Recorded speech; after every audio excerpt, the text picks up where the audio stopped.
HobSensus helps reduce the risk of fire in your kitchen. It prevents temperatures reaching dangerous levels and hobs being left on when you've finished cooking.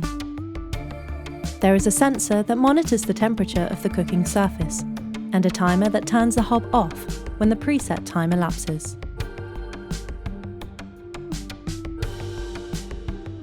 HobSensus is easy to use. Simply press the red button. The green lights will flash and the hob will become hot. If orange lights begin to flash and you hear a beeping sound, this means the temperature of a pan is getting too hot. Turn the heat down and the lights will revert to green. If the heat isn't turned down, the beeping will become more intense and the lights will turn red. This means HobSensus is about to trigger and turn the power to the hob off.